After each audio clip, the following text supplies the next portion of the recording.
रात का समय, बारिश की हल्की बूंदें शहर की सड़कों को भिगो रही थी। वही रहस्यमयी शख्स जिसके हाथ में पेन ड्राइव थी, वह एक परछाई की तरह भीड़ से अलग होता है और अंधेरी गली की तरफ बढ़ जाता है। उसके चेहरे पर गहरी दाढ़ी और आंखों में अजीब सी बेचैनी थी। वह अपने आप से कहता है, अब वक्त आ गया है सच सामने लाने का। आदित्य खिड़की से बाहर बारिश को देख रहा था। रेणुका मेज पर कुछ फाइलें फैलाए बैठी थी। रेणुका चिंतित स्वर में, अविनाश का फ़ोन चला गया है, अब हमारे पास क्या बचा है। आदित्य दृढ़ता से, जब तक मैं ज़िंदा हूँ तब तक उम्मीद भी ज़िंदा है। मुझे यकीन है कि सच खुद अपना रास्ता ढूंढेगा। तभी दरवाजे पर दस्तक होती है। दोनों चौंकते हैं। दरवाज़ा खुलते ही सामने वही रहस्यमयी शख्स खड़ा था। वह भीग चुका था। उसके हाथ में वही पेन ड्राइव थी।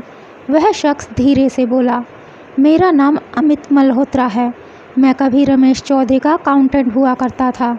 आदित्य और रेणुका ने एक दूसरे की तरफ देखा।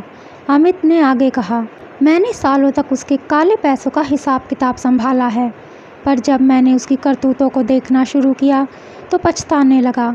और जब रीवा का केस हुआ तब मुझे समझ आ गया कि अब चुप रहना गुनाह है।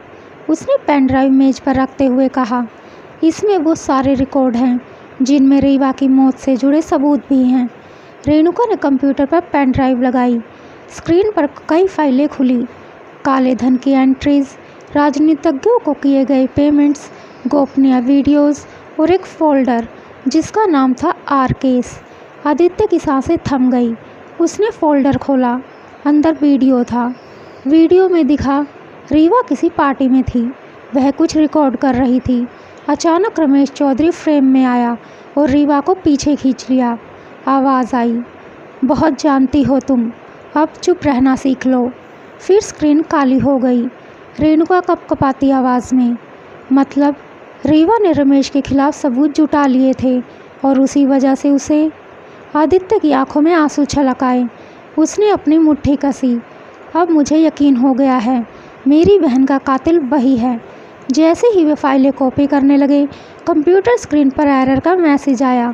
फाइलें खुद ब खुद डिलीट होने लगी। रेणुका चौंकी। यह कैसे? अमित ने घबरा कर कहा, रमेश ने सभी फाइलों पर ऑटो डिलीट सिस्टम लगाया है। अगर इन्हें एक बार एक्सेस कर लिया जाए तो कुछ ही मिनटों में सब मिट जाएंगी। आदित्य गुस्से से बोला, नहीं, हमें इन्हें बचाना होगा। रेणुका ने तेज़ी से बैकअप सिस्टम ऑन किया। कुछ ही सेकंड बचे थे और तभी पेन ड्राइव से सिर्फ एक फाइल बची। उन्होंने फाइल चलाई। वीडियो में रमेश चौधरी एक अंधेरे कमरे में किसी से बात कर रहा था। उसकी आवाज़ साफ थी, रीवा को ख़त्म करना ही होगा। अगर वो सच बाहर ले आई तो हमारी पूरी ताकत ढह जाएगी। काम आज रात ही पूरा कर दो। रेणुका की आंखों में आंसू भर आए।